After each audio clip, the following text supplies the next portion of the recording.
O que eu vou abordar nesse vídeo pode me trazer muitos problemas e vai fazer com que muitas pessoas fiquem até mesmo chocadas, raivosas, e eu já sofro muita perseguição, ameaça, mas vai acabar ampliando. Mas é uma informação muito importante que você tem que ficar bem atento, você vai ter que assistir até o final para que feche todo um pensamento e você veja o quanto é importante ter certos conhecimentos. Tenho certeza que para alguns vai fazer um abrir da mente, da consciência, sobre pequenos temas que eu vou trazer aqui para vocês. Muitas vezes são coisas que eu já falei em vários vídeos no passado. Mas eu vou tentar reunir aqui um compacto, um compêndio de coisas, para que vocês entendam o porquê a esquerda nunca e jamais vai poder se livrar da pobreza e da baixa intelectualidade, da burrice, da ignorância das pessoas. Esse é um pilar de sustentação da esquerda.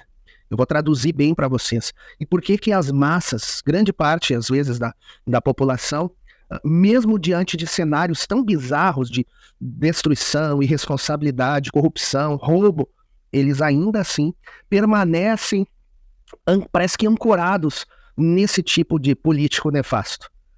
Eu vou conseguir te trazer isso e eu tenho certeza que você vai pegar esse vídeo e vai usar ele, vai guardar aí no seu celular e vai passar para muita gente, porque são informações, muitas vezes, que até você poderia até saber, mas nunca reuniu elas nessa forma de pensar, para provar para você o que é a monstruosidade da neuropolítica da esquerda, dessa análise que eles fazem. Mas todo aquele governante que quer realmente dominar o povo, sabendo das suas fragilidades, daquelas questões que dominam a mente e emoções, né? Mentes e corações. E eu te digo que reunir esse material e trazer essa informação para você é justamente para combater isso pelos quais eles querem nos dominar. Por isso que eu digo que esse trabalho de comunicação, de criação de conteúdo sério, de investigação jornalística, história, sociológica, filosófica, é muito importante. E se você acha que esse trabalho que eu realizo aqui é um trabalho relevante, importante para você e para outras pessoas, né? Já tive feedback de pessoas que disseram assim: Bosco, você me fez olhar a coisa de outra forma e mudou a forma de pensar.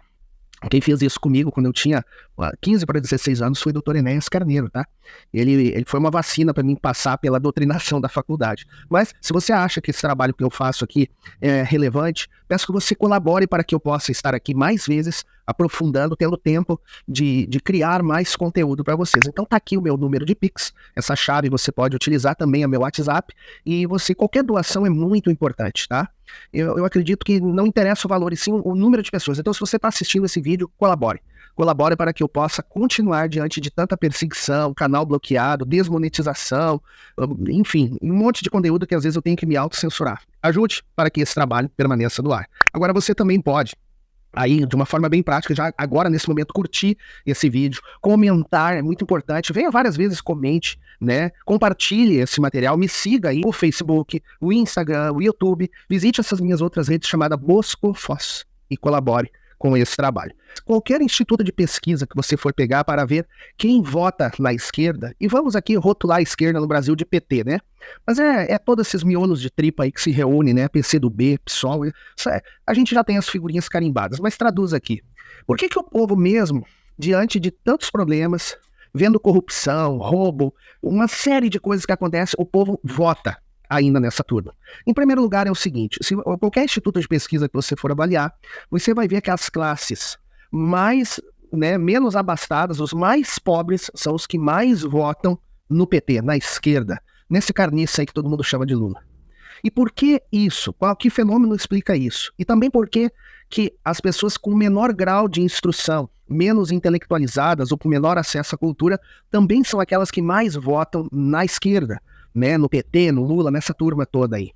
Se você for olhar somente esses dados, nesse nível do que eu estou trazendo para você, você vai entender que a esquerda nunca, e eles sabem, tudo isso que eu estou falando para vocês, eles sabem, eles estudam isso, os verdadeiros esquerdistas, não os idiotas úteis, tá? Estou falando de quem está no topo da pirâmide ali. E eles sabem disso tudo que eu estou falando. E por essa razão, para manter esse controle, esse poder político, eles jamais vão tirar o pobre da pobreza e o ignorante da sua ignorância. Porque são eles que ajudam a permanecer com essa classe no poder. Como é que eles vão tirar o pobre da pobreza e o ignorante da sua burrice, né? Se são eles que levam, são a massa política, são vamos dizer assim, o curral eleitoral deles. Entendem por que nunca isso vai acontecer? Por isso que nos chamam de burgueses e ricos, mas por que eles odeiam a classe média, como a Marilena Chaui sempre fala? E por que eu defendo esse ponto de vista? Não é só por razões teóricas e políticas. É porque eu odeio a classe média. A classe média é o atraso de vida. A classe média é a estupidez. É o que tem de reacionário, conservador, ignorante, petulante, arrogante, terrorista. É uma coisa fora do comum a classe média. Então, eu me recuso a admitir. A classe média é uma abominação política, porque ela é fascista. Ela é uma abominação ética, porque ela é violenta. E ela é uma abominação cognitiva, porque ela é ignorante. Fim. Olha, é justamente a classe média, né, que forma esse grande bloco da sociedade que ajuda a direita a ascender ao poder. As pessoas com maior escolaridade, acesso à cultura e tudo mais, são a direita que os move para aquele sentido. É por isso que a direita incentiva muito a questão de estudo, condição de emprego, desburocratização, empreendedorismo. Por quê? Porque a sociedade cresça e evolua, e são essas pessoas que estão ali. Então, essa é uma questão básica. Eu estou falando de uma questão elementar, que qualquer instituto de pesquisa e avaliação que você vai ver, né, fazendo comparativo, você entende isso. Porque a fome, pessoal, não é só a fome do alimento, do pão do corpo, mas a fome também intelectual, a fome cria escravos. Entende? Então essa é uma arma muito poderosa que esses nefastos esquerdistas usam para manter o controle. Jamais eles vão querer tirar a pessoa dessa condição. E tem outro detalhe. Por mais que a gente venha por uma pessoa de baixa intelectualidade ou de um nível social mais baixo e mostre todos os atos criminosos, né? Todo o banditismo da esquerda, né? Mesmo que tu mostre tudo isso, os atos de corrupção mais profundos que já foram cometidos, né, essa cleptocracia que se estabeleceu durante os governos de esquerda aqui no Brasil, eles não levam isso em conta. As massas, né, mais baixas de intelectuais e de níveis financeiros, vamos dizer, de classe econômica, acabam ainda votando nesse tipo de gente, por um outro mecanismo muito conhecido desses governantes esquerdistas, né, que está na área da neuropolítica. Porque o cérebro humano ele funciona da seguinte forma: nós temos uma composição de neurotransmissores que nos dão, às vezes, prazer ou dor, alegria e satisfação ou tristeza e depressão. E o conhecimento desses mecanismos é o que leva àquela questão da recompensa, como animaizinhos, como bichinhos de estimação. É assim que eles veem a população. Para eles, nós somos só animais, números, votos. Então, de forma que um neurotransmissor muito conhecido é a dopamina. A dopamina ela é um neurotransmissor que nos faz ter prazer naqueles momentos de decisão, de escolha. Outro muito conhecido, a adrenalina. A adrenalina é um neurotransmissor que nos mantém ativos numa situação de ação, de realizar alguma coisa.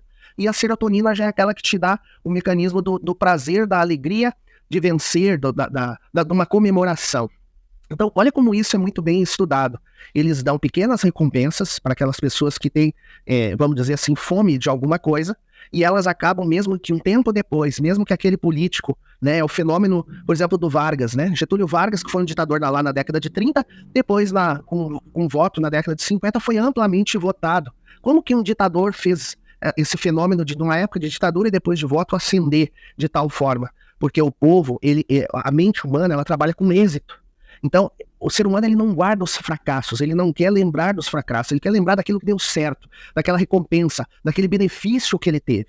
E esse mesmo mecanismo é usado depois numa propaganda política, quando diz assim: eu vou dar picanhazinha na farinha, vocês vão voltar a tomar uma cervejinha gelada. Olha, quando é que o povo gosta? É quando eu falo, ó, nós vamos voltar a reunir a família no domingo e nós vamos fazer um churrasquinho. E nós vamos comer uma fatia de picanha com uma gordurinha passada na farinha e tomar uma porra de uma cerveja gelada. Bicho, o povo entra em delírio, porque é isso que o povo quer. Isso tem uma ciência por detrás disso, entende? Porque o povo já pensa, já toma uma decisão ali, o cérebro irrigado de dopamina, porque ele diz assim: olha, nós vamos voltar a ter aquele tipo de coisa que a gente tinha e que às vezes nunca teve, ele só imaginou. né? Então, ali a pessoa tem o seu cérebro irrigado de dopamina, ele toma aquela decisão, mesmo que aquela pessoa seja um crápula, um criminoso, um bandido que tá falando aquilo, mas isso aí não leva em conta porque é a parte do fracasso, a parte do sucesso é que eu vou ter uma recompensa, um Bolsa Família, se eu tiver 2, 3 filhos, cada um vai me dar uma cota de dinheiro, vocês estão entendendo? A decisão vem com a dopamina, em resumo, né? A ação vem com a adrenalina, ele vai tomar vai agir, vai votar naquele candidato, aquela euforia. Se o candidato ganhou, então, o cérebro é irrigado de serotonina, onde vem a parte da memória, do aprendizado, e isso fica registrado na mente daquele escravo, daquele coitado. Então, é um animalzinho. Eu vou dar um exemplo para vocês, depois pesquisem aqui. Quem foi Ivan Pavlov? Ivan Pavlov foi um médico russo. Se eu não me engano, ele ganhou o prêmio Nobel em 1904 ou 1905. O Pavlov, ele fez uma experiência muito, muito interessante. Ele pegou cães, né? Botou vários cachorros e alimentava. Quando ele alimentava esses cães, ele tocava um sino. E ele alimentava aqueles cães e tocava um sino. E assim ele condicionou. Essa é uma experiência de condicionamento comportamental. Quando ele tirou as rações, mas ele tocava o sino, os cachorros chegavam a babar, dava água na boca. E não tinha cheiro, não tinha ração, não tinha comida nenhuma ali. Mas no tocar o sino, vinha aquele neurotransmissor, aquele condicionamento neurológico que ele trouxe para o animal, e eles babavam. E isso acontece com outro animalzinho chamado Homo sapiens. Isso acontece com qualquer animal, até amebas já foram testadas. Então essas amebas de esquerda, os idiotas úteis, é usado o mesmo mecanismo para eles. Entendeu? Que só o fato de tocar o sino, de falar na picanha, de falar na cervejinha todo fim de semana, você vai comer com aquela gordurinha na farinha. A baba na boca, vem tudo aquilo na cabeça e o cara vai lá e 13. E tecla. Porque não passa de uma ameba, não passa de um cachorrinho, não passa de um escravo que tem fome e é dominado por esse tipo de animal político nefasto. Por isso que eu disse que o pensamento de esquerda, essa ideologia do mal, ela tem que ser criminalizada. Ela trata as pessoas como animais, ela divide a sociedade, ela destrói a nossa nação. É por isso que eu te convoco, meu querido que está assistindo aí, minha querida que está ouvindo, que segue aqui o Bosco. Vamos aprender mais, vamos ter maturidade política, vamos focar nas pessoas para votar agora em 2024. Há esperança sim, mas depende de você. Depende de você pegar esse conteúdo, esse vídeo ou outro conteúdo interessante e transmita para alguém, para que ele não caia nessas armadilhas nefastas que acabam dominando a nossa nação e subjugando um povo tão rico, tão abençoado, que é o povo brasileiro, essa triste situação que se encontra o Brasil. Há uma luz no fim do túnel, que essa luz se acenda na tua mente, no teu coração, te liberte disso tudo, porque está em tuas mãos o futuro do nosso país. E nesse vídeo eu entrego isso para você. Conheça a verdade e ela vai te libertar. Fica um abraço aqui do Bosco Foz, ok?